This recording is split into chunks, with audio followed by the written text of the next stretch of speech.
우리 옆에 계신 분과 인사하실 때에 건강합시다 한번 인사하실까요? 건강합시다. 인사하세요. 건강하셔야 됩니다. 예, 건강하셔야 돼요. 네, 그럼요. 말한 대로 되게 돼 있습니다. 할렐루야. 그럼요.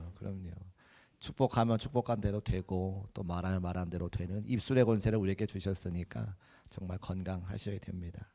물론 우리의 삶이 영원하지 않기 때문에 언젠가 하나님 부르시면 가야 되겠지만 있는 동안은 건강하고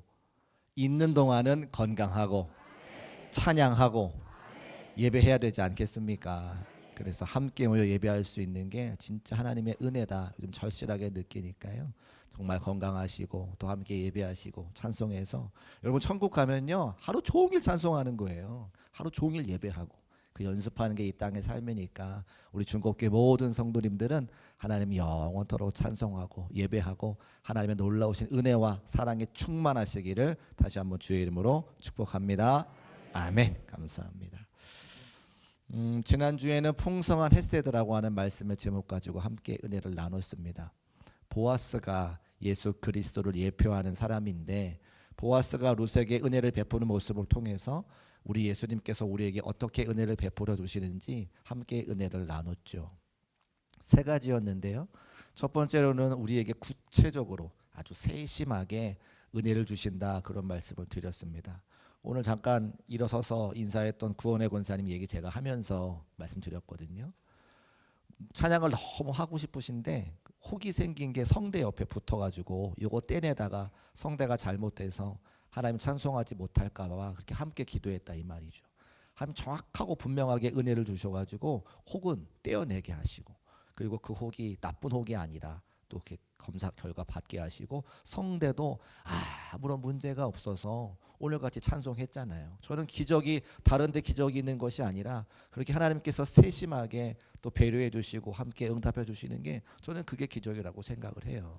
하나님 우리에게 응답을 주시고 은혜를 주실 때에 필요한 대로 정확하고 세심하게 응답을 주시는 분이라 우리가 함께 나눴습니다. 두 번째는 우리 하나님은 우리에게 세심하게 배려하셔서 우리의 자존감을 높여주신다는 말씀을 드렸거든요. 하나님의 자녀로서 이 땅을 살아갈 수 있도록 자존감을 높여주신다는 거예요. 여러분 제가 전철에 다닐 때 양복을 입어야 사람들이 제가 목사인 줄 알지 제가 반바지 입고 다니면 저를 목사로 보겠습니까? 여러분 이렇게 전철에 저쪽에서 이렇게 전철을 타고 가다 보면 저 바깥에 누가 서 있는지가 보이잖아요. 창문으로. 한 5-6분 되시는 여성분들이 거기 계셨어요. 근데 제 옆에 이렇게 요만큼 자리가 있는데 한 사람이 앉기에는 조금 부족하고 학생들이 앉으면 좀 앉을 만한 그런 자리가 있는데 그것을 그 권사님들이 막 보시는 거예요. 권사님이 아니라 여성분들이 보시는 거예요. 문이 열리자마자 가방을 휙 던지는 그러면서 권사님 빨리 일로 오세요 막 이렇게 하는데 제가 얼마나 창피했는지 몰라요. 무슨 말씀을 드리고 싶으냐, 하나님의 자녀로서 우리가 어떻게 남들이 우리를 봐서 하나님 자녀 모르죠. 그런데 우리 스스로 내가 어떻게 삶을 살아가는지 우리의 얼굴 표정을 통해서 우리의 예배하는 모습을 통해서 찬송하는 모습을 통해서 기도 응답받는 모습을 통해서 알 수 있게 된다고 하는 겁니다. 하나님 우리에게 은혜를 주실 때에 자존감을 바닥에 치는 모든 사람들을 하나님의 자녀로서 불러주시고 우리가 이 땅을 살아가며 어깨 피고 당당하게 살아갈 수 있도록 하나님이 그렇게 은혜를 주시더라. 지난주 함께 말씀을 나눴습니다. 마지막 세 번째는 하나님 은혜 주실 때에 째째하게 주시는 분이 아니라 풍성하게 주시는 분이라 말씀을 드렸어요. 이미 우리가 받은 것이 너무 많은데 우리는 없는 것으로 불평불만 하더라. 그런데 하나님께서는 풍성하게 주셨기 때문에 받은 거 기억하고 감사하며 찬송하자 그런 말씀을 지난주에 드렸습니다. 잊어버려도 괜찮으시고요. 오늘 주보 가운데에 또 잘 말씀 요약해 놨으니까 같이 한번 읽으시고 또 오늘 나눴으면 좋겠습니다. 그러면서 오늘 계속해서 이어지는 룻기의 말씀을 통해서 이제부터는 룻이라고 하는 사람에게 은혜를 베풀어 주시는데 조금 다른 면으로 은혜를 부어주시는 것을 보게 되어져요. 어떤 면이 있느냐? 지금까지는 룻이 은혜를 받았습니다. 룻만 은혜를 받았어요. 그런데 룻이 더 이상 받은 바 은혜를 가지고 혼자 누리는 것이 아니라 주변에 있는 사람들에게 나누어주는 은혜의 통로요, 축복의 통로로 쓰임받는 모습을 볼 수가 있죠. 우리 18절 말씀 화면에 올려주시고 같이 한번 읽어보겠습니다. 18절 말씀 시작. 그것을 가지고 성읍에 들어가서 시어머니에게 그 주운 것을 보이고 그가 배불리 먹고 남긴 것을 내어 시어머니에게 드리매. 아멘. 보아스를 통해서 이삭을 줍다가 보아스의 식탁에 함께 앉아 먹을 것을 먹었고 배가 불렀습니다. 충분히 먹었습니다. 은혜죠. 그런데 먹은 것을 가지고 이제 어떡하냐면 성경 말씀 보니까 그가 룻이 배불리 먹고 남긴 것을 내어 누구에게 주었다고요? 시어머니에게 주었다는 거예요. 나오미에게 주었다는 겁니다. 룻이 먼저 은혜를 받고 그 은혜가 충만해지니까, 내가 배불러지니까 주변에 있는 사람, 시어머니 나오미에게 그 은혜가 전달되는 것을 말씀을 통해 확인할 수가 있습니다. 저는 우리 중국교회 모든 성도님들이 룻처럼 은혜와 축복이 가득하시기를 주의 이름으로 축복합니다. 근데 그것으로 끝나는 것이 아니라 우리 주변에 있는 많은 사람들에게 그 은혜를 전달해주는 은혜의 통로요, 축복의 통로가 되시기를 다시 한번 주의 이름으로 축복합니다. 거기까지 가야 된다는 거예요. 제가 주일에는 오전에 예배드리고 오후에는 이제 속회 신방을 하거든요. 속회로 모일 때에 이제 제가 감리교단에서 그래도 20년 넘게 목회하다 보니까 속회가 여러 가지 단계가 있더라고요. 1단계는 뭐냐면 예배하는 속회입니다. 우리가 이렇게 예배 드리는 것처럼 속장님이나 인도자를 통해서 예배를 드려요. 그게 1단계입니다. 그 2단계는 뭐냐면 예배하다가 자기의 삶을 나누기 시작하죠. 내가 받은 말씀, 들은 말씀을 한 주간 어떻게 살았는지 서로 나누고 또 그 예배도 하고, 그게 이제 2단계죠. 3단계가 있는데 이제 우리가 지금 이제 하는 기도하는 속회인 거예요. 예배하고 또 나누고. 근데 예배할 때나 나눌 때나 서로 예배할 때는 인도자 한 사람만 이야기를 하게 되고요. 나눔하게 될 때는 서로 잘 나누는 시간들이 많지 않게 되니까 다 영적으로 갈급한 거예요. 그래서 3단계가 뭐냐면 이제 기도하는 속회. 말씀 잠깐 나누고 서로 삶을 나누고 기도 제목 가지고 기도하는 속회가 되는 것이 제가 그리고 있는 속회의 3단계입니다. 감리교단에서 속회가 먼저 시작됐는데 기도하는 속회로 나아가는 교회는 많지가 않아요. 왜냐하면 기도하는 속회로 만들어 가자고 주장하는 건 아마 제가 감리교 목사 중엔 처음일 겁니다. 그래서 우리가 모일 때에 기도하는 속회가 되어지자는 거죠. 그래서 제가 속회마다 다니면서 함께 기도 제목을 나누고 거기서 기도하는 거예요. 그런데 어떤 속회는 잘 기도하지 못하는 속회가 있고 어떤 속회는 잘 기도하는 속회가 있습니다. 제가 오전에 같이 예배드리고 또 성도님들 기도해드리고 세가족 교육 마치면 저도 목이 막 잠길 정도로 피곤하거든요. 그럼 속회 신방 들어갈 때에 체력이 고갈돼요. 힘이 많이 없어요. 그런데 속자님께서 기도할 때에 막 뜨겁게 전심으로 기도하면 제가 열심히 기도할까요? 더 열심히 기도할까요? 왜요? 그 은혜가 저한테 전달되는 거예요. 속장님의 속도원들을 위해서 기도 제목을 내놓고 열심히 기도하는데 담임 목회자가 힘이 없다고, 내가 지쳤다고 거기서 기도 안 할까요? 그렇지 않더라는 거예요. 저에게 그 속장님의 열정과 은혜가 전달되어져서 저도 그 성도님들의 기도 제목 하나하나 붙잡고 목이 터져라 거기서 또 기도하게 된다고 하는 것이죠. 물론 뜨겁게 기도한다고 목이 터져라 기도한다고 하나님께서 바로 응답하시는 것은 아니겠지만 기왕이면 우리의 열정과 우리의 정성을 다해 예배할 때 기도할 때에 하나님께서 더 기뻐 받으시지 않겠는가, 그런 마음이 저에게 있더라는 겁니다. 무슨 말씀을 드리고 싶으냐, 은혜라고 하는 것은 나에게만 주어지는 것이 아니라 옆에 얼마든지 전달할 수 있는 것을 말씀드리기 위함인 거예요. 내가 은혜가 충만하고 내가 찬송이 넘치고 내가 받은 기도에 응답이 있으면 누구를 만나든지 그 간증을 전하고 싶은 게 우리들의 마음인 거죠. 저는 그래서 우리 중국교회에 수많은 성도들이 기도할 때 기도마다 응답되어지고 그 기도의 응답이 나로 끝나는 것이 아니라 주변에 있는 많은 성도들에게 전달되어지시기를 주의 이름으로 축복합니다. 그게 은혜의 통로요, 축복의 통로라는 거예요. 자, 그리고 나서 그렇게 나오미에게 은혜가 전달되었을 때에 나오미가 몹시 놀라면서 룻에게 물어봅니다. 19절 말씀에 기록되어져 있는데 우리 19절 말씀 같이 한번 읽어보겠습니다. 시작. 시어머니가 그에게 이르되 오늘 어디서 주었느냐 어디서 일을 하였느냐 너를 돌본 자에게 복이 있기를 원하노라 하니 룻이 누구에게서 일했는지를 시어머니에게 알게 하여 이르되 오늘 일하게 한 사람의 이름은 보아스니이다 하는지라. 아멘. 오늘 일하게 한 사람의 이름은 보아스이다 하는지라 이렇게 이야기합니다. 나오미가 룻이 일한 밭이 보아스의 밭이라는 이야기를 듣고 정신이 번쩍 들었어요. 왜 정신이 번쩍 들었냐면 지금 자신과 며느리 룻의 삶을 구원해 줄 사람이 등장했기 때문에 그렇습니다. 우리가 성경을 읽을 때에 사실은 성경은 그냥 막 쓰여진 것이 아니라 하나님의 정확한 뜻과 계획에 의해서 쓰여졌기 때문에 하나님께서 성경을 말씀하시는 맥락이 몇 가지가 있어요. 그 중에 한 가지가 하나님의 언약입니다. 언약, 약속. 성경에 대표적으로 7가지 언약이 나오는데요. 그 언약을 우리가 잘 알고 있을 때에 하나님께서 이 땅 가운데 인간의 삶을, 사람의 삶을 어떻게 인도하시는지를 정확하고 분명하게 알 수 있는 거죠. 그래서 제가 이 룻기 말씀이 끝나면 언젠가 한번 이 언약에 대해서 설교를 해야 되겠다 생각을 하고 있어요. 구약 성경에 보면 대표적으로 아브라함의 언약과 모세의 언약이 있습니다. 누구의 언약과 누구의 언약이요?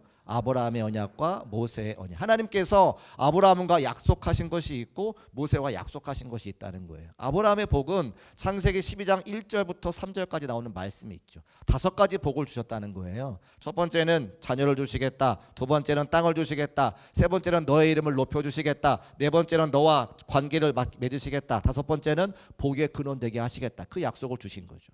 실제로 아브라함이 그 복을 다 받아서 믿음의 조상이 됩니다. 그게 아브라함의 언약인 거예요. 그렇게 아브라함에게 언약하신 하나님께서 우리의 아버지가 되어주시기 때문에 땅의 복도 주시고 자손의 복도 주시고 또 하나님과 관계를 맺게 하시고 또 이름이 높아지게 하시고 복의 근원 되게 하시는 복이 우리에게도 있다는 거예요. 그것을 믿을 때에 성도의 삶을 온전히 살아갈 수 있는 거죠. 그게 아브라함의 언약이라는 겁니다. 두 번째는 모세의 언약인데 모세가 시내산에 올라가서 받은 2개의 돌판 10계명이잖아요. 그 10계명과 율법을 우리에게 주셔서 그 10계명을 지키고 율법을 지키는 자들에게 하나님께서 복을 주시고 그 율법을 지키지 않는 자들을 저주하신다고 하는 내용이 그게 모세의 언약인 거예요. 그래서 우리가 그 율법을 알아야 되는 거잖아요. 오늘 모세의 율법에서 중요한 2가지 규약이 있는데 그 첫 번째가 뭐냐면 기업 물을 자 고엘이라고 하는 겁니다. 같이 한번 따라 하실까요? 기업 물을 자 고엘.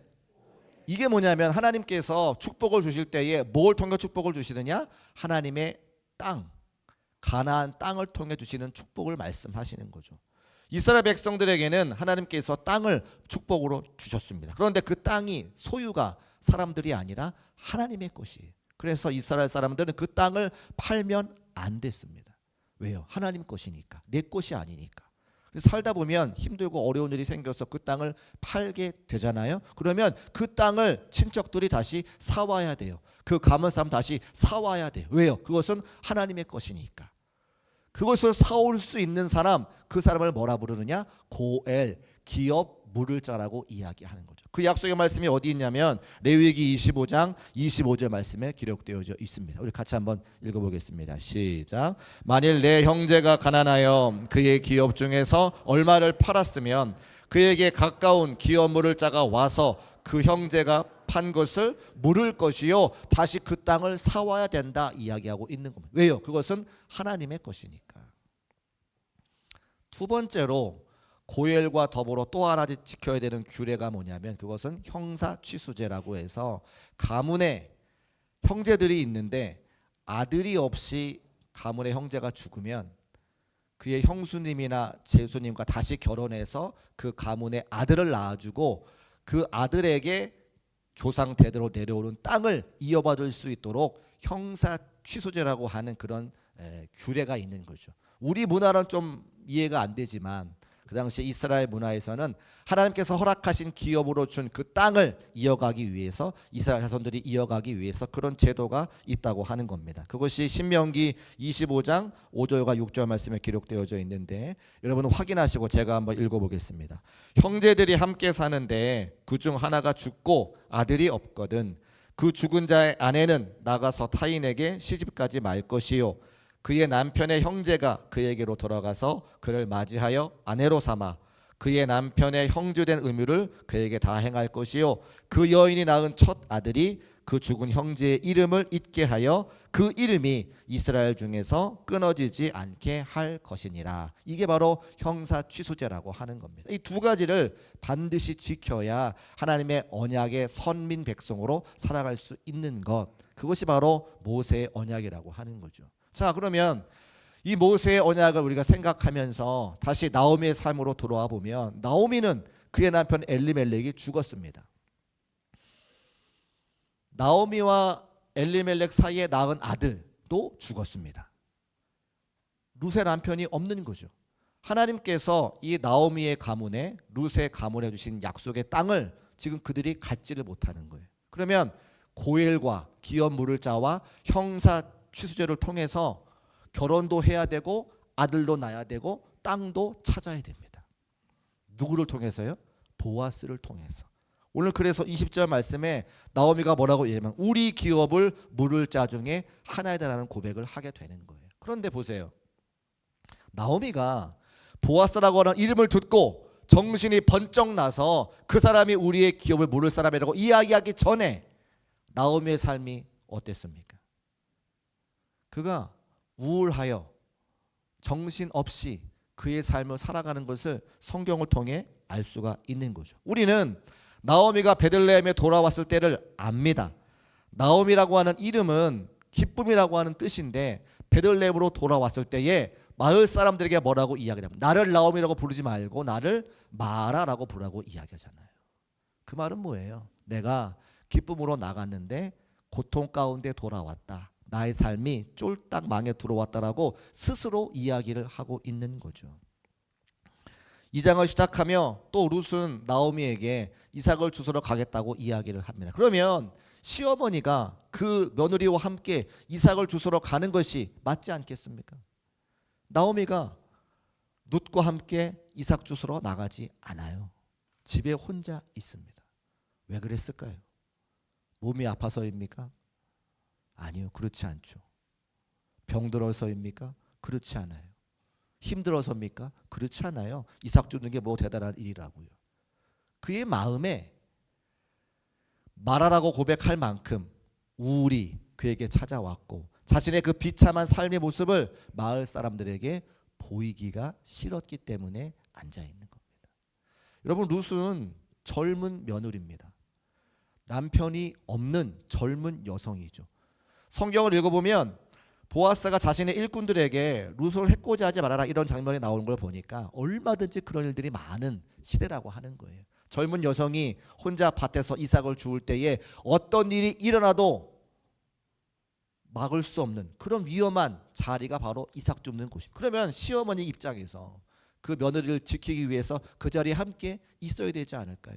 힘들어서 못한다면 잠깐 쉰다 할지라도 함께 나가는 것이 맞을 텐데 나오미는 나가지 아니하고 집에 있고 룻만 나가서 이삭을 줍는 것을 말씀을 통해 알 수가 있죠. 나오미의 나이가 너무 많았기 때문도 아니고 몸에 병이 있어서도 아니고 결국은 무너진 마음 때문에 그런 것을 우리가 알 수가 있습니다. 집 밖에 나와서 베들레헴 사람들을 만나는 것이 어렵고 자신의 그런 무너진 모습을 초라한 모습을 보이고 싶지 않았던 나오미의 마음. 우리는 그것을 현대의 우울증이라고 부릅니다. 마음의 감기라고 부르죠. 현대사회에서 우울증이 마음의 감기라고 부르는데 2025년 국정감사 자료를 보니까 최근에 5년간 우울증으로 진료받은 환자가 490만 명에 달한다고 하고 10대 우울증 발병률이 84%나 급증했다고 이야기를 합니다. 또 청년들은 고립 청년과 은둔 청년이라고 이야기하면서 집 밖에 나아가지 못하고 자신이 어려움 당했을 때에 누구에도 도움을 청할 수 없는 청년들이 계속해서 많아지고 있다는 거예요. 제가 말씀드리지 않아도 우리 가족과 이웃 주변에 우울감을 느끼는 사람들이 굉장히 많아지는 게 현대 사회입니다. 그런 사람들의 삶과 이 나오미의 삶이 다르지 않다는 거예요. 그런데 오늘 우리가 함께 읽은 것처럼 그 나오미가 이제 시선이 변화가 되어지고 입술이 변화가 되어져서 보아스를 만났다. 그가 기름 부을 자 중에 한 사람이라고 영적인 조언을 할 수 있을 만큼 그가 변화가 되었다는 거죠. 우울증에서 활기찬 사람으로, 우울증에서 영적인 조언할 수 있는 사람으로 그가 변화가 되었다고 하는 겁니다. 무엇 때문에? 저는 오늘 그 말씀을 좀 여러분과 나누고 싶은 거예요. 여러분, 나오미가 될 수 있도록, 그가 우울증에서 벗어나 영적인 조언자로 변화가 될 수 있도록 지금 누가 그에게 은혜를 흘려보냈습니까? 룻이 축복의 통로로, 은혜의 통로로 나오미에게 은혜를 흘려보냈어요. 오늘 이 말씀을 듣고 다 잊어버리셔도 여러분 댁에 돌아가시면서 내가 은혜의 통로요 축복의 통로라는 것만 기억하시면 저는 오늘 설교를 잘한 걸 겁니다. 우리 주변에 나오미와 같이 시리에 빠지고 낙심하고 절망하고 우울이 있는 사람이라면 내가 받은 그 은혜를, 내가 받은 하나님의 그 사랑을 전해줄 수 있는 축복의 통로요, 은혜가 통로에 되시기를 주님의 이름으로 축복합니다. 나오미를 이렇게 세울 수 있는 것은 룻이었다는 거예요. 룻이 받은 은혜라고 하는 거예요. 내가 받은 하나님의 은혜가 있으면 나만 그것을 가지고 누리는 것이 아니라 이웃에 전해줄 때에 누군가의 시선을 변화시킬 수 있고 누군가의 입술을 변화시킬 수 있다고 하는 거죠. 그러면 룻이 받은 은혜가 무엇입니까? 한 에바의 보리, 그가 만났던 보아스라고 하는 사람. 보아스는 예수 그리스도인데 그 예수 그리스도를 통해 내가 구원받아 하나님의 자녀가 되고 하나님의 은혜 가운데 지금 이 땅을 살아가고 있다라면 내가 지금 이 시대의 룻이요, 내가 누군가에게 축복의 통로요, 은혜의 통로로 쓰임받을 수 있는 것을 말씀을 통해 확인할 수 있는 거죠. 성경에 보면 시선이 변한 사람들이 굉장히 많이 나옵니다. 마태복음 14장에 가보면 베드로가 나오는데 베드로가 예수님 만나서 바다 위를 걸어가는 장면이 나와요. 사람이 무슨 수로 바다 위를 걸어갈 수 있습니까? 그의 시선이 예수님만 바라봤을 때 그가 바다를 걸어갈 수 있는 기적을 경험하게 되는 거예요. 그런데 그 베드로의 시선이 예수님 뒤편에 있는 풍랑을 바라보고 예수님 뒤편에 있는 바다를 바라보았을 때 그의 믿음이 불안해지고 걱정하고 염려가 되어져 바닷물에 빠지게 된 것 우리가 잘 알고 있지 않습니까? 우리의 삶은 무엇이냐? 풍랑과 같은 어려움이 찾아온다 할지라도 예수님을 바라보면, 시선을 고정하면 얼마든지 이겨낼 수 있는데 우리의 시선이 자꾸만 풍랑을 바라보고 바다를 바라고 문제를 바라보니까 예수님을 바라보지 못하니까 그 시험을 이겨내지 못하는 것 우리가 다 이미 잘 알고 있지 않습니까?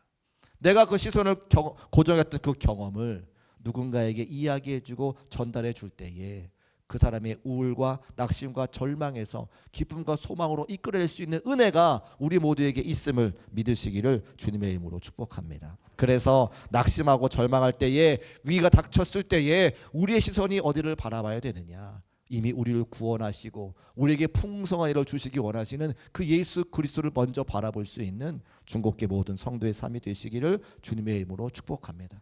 그렇게 룻을 통해서 나오미의 시선이 바뀌고 그가 영적인 조언을 할 수 있도록 우울에서 기쁨으로 그의 삶이 변화가 되었다는 거예요. 시선이 바뀌었다는 거죠. 시선이 바뀐 나오미가 그 다음에 어떻게 하느냐? 시선이 변하게 되니까 그 다음에 입술이 변하더라는 겁니다. 우리 20절 말씀 화면에 올려두시고 같이 한번 읽어보겠습니다. 20절 시작. 이에 룻이 보아스의 20절 말씀, 20절 말씀 제가 읽겠습니다. 나오미가 자기 며느리에게 이르되 그가 여호와로부터 복 받기를 원하노라. 그가 살아있는 자와 죽은 자에게 은혜 베풀기를 그치지 아니하도다. 아멘. 말씀을 잘 보세요.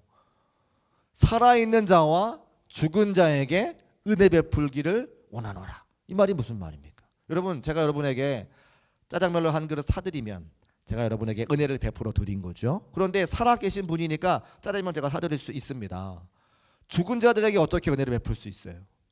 못하는 거죠. 사람은 못하는 겁니다. 그런데 나오미가 보아스를 축복할 때에 살아있는 자와 죽은 자에게 은혜 베풀기를 원하노라. 이 말은 뭡니까? 보아스가 예수님이란 이야기를 하고 있는 거예요. 죽은 자에게 예수님만 은혜를 베풀 수 있으니까요. 지금 시선이 변하니까 그의 입술이 변하여서 보아스가 예수 그리스도인 것을 알아차리고 그를 축복하는 나오미의 모습을 볼 수가 있습니다. 여러분, 우리도 마찬가지죠. 시선이 변하면 우리의 입술부터 변화가 됩니다. 사랑하는 자녀들이 부모님 말씀 잘 듣지 않고 여러 가지 말썽 부릴 때가 있잖아요. 그러면 입술에서 별 얘기가 다 나와요. 제가 차마 강단에서 말할 수 없는 그런 얘기가 나옵니다. 그런데 내가 은혜를 받고 다시 집에 들어가면 그래도 그 아이를 위해서 기도하는 것은 사실 부모님들인 거죠. 우리의 시선이 바뀌니까, 하나님을 바라보니까 우리의 입술이 변하여 아이를 축복하게 되는 것처럼, 하나님을 향한 시선이 고정된 사람들은 우리의 입술이 변화가 되어지죠. 여러분, 중국교회 많은 성도님들이 있습니다. 우리가 함께 아까 예배드리기 전에 건강하세요, 건강합시다 그런 말로 축복했잖아요. 우리가 축복하면 말에 권세가 있어서 그분들이 그렇게 건강해지고 함께 신앙생활을 하게 되어 있습니다. 왜요? 하나님께서 살아계셔서 우리에게 말의 권세를, 입술의 권세를 주셨기 때문에. 제가 무엇이라고 여러분을 위해 축복해서 기도하면 그대로 응답이 되어지겠습니까? 우리에게 허락하신 말의 권세, 입술의 권세가 있기 때문에 그렇죠. 하나님께 시선을 고정하는 사람들은 입술이 변화가 되어서 많은 사람들을 살리고 섬길 수 있음을 믿으시기를 주님의 이름으로 축복합니다. 그러면 우리가 해야 될 일이 정확하잖아요. 만나는 속회 안에서, 만나는 선교회 안에서, 만나는 우리 중국교 모든 성도들에게 축복의 말씀을 전하며 그들을 살리고 섬기고 위로하는 것이 우리에게 주어진 역할과 사명이라는 것을 말씀을 통해 알 수가 있습니다. 말씀을 정리하겠습니다. 나오미의 시선이 변화가 되었습니다. 나오미는 요즘 시대로 말할 수 있는 우울한 사람이었는데 그가 기쁨의 사람으로 영적인 좋은 자로 변화가 되었죠. 어떻게 가능했습니까? 하나님께서 허락하신 은혜가 룻을 통하여 나오미에게 흘러가는 거죠. 나오미의 시선이 변하니까 그의 입술이 변하여서 많은 사람들을 축복할 수 있는 사람으로 변화가 되었죠. 우리가 룻의 사명이 있다라면 내가 먼저 은혜가 충만해야 됩니다. 금요 성령 기도의 시간이라든지 또 여러 기도하는 시간들을 통해서, 함께 예배하는 시간들을 통해서 먼저 우리에게 하나님의 풍성한 은혜가 함께 하시기를 주의 이름으로 부탁을 드립니다. 그리고 나서 우리가 은혜의 통로요, 축복의 통로로 쓰임받아 주변에 있는 사람들을 살리고 섬기는 거죠. 그러면 그들의 시선이 변화가 되고 입술의 변화가 되어서 아름다운 믿음의 공동체를 만들어갈 수 있는 것이 우리의 사명인 줄로 말씀을 통해 확인할 수가 있습니다. 아무쪼록 시작되는 한 주간의 삶의 자리에서 여러분의 은혜의 통로요, 축복의 통로로 쓰임받아 많은 사람들을 살리고 섬기고 아름다운 믿음의 공동체 만들어갈 수 있는 우리 중국교회 모든 성도의 삶이 되시기를 주님의 이름으로 축복합니다. 우리 모두 자리에서 일어나셔서 함께 찬송하시고 결단하며 기도하겠습니다.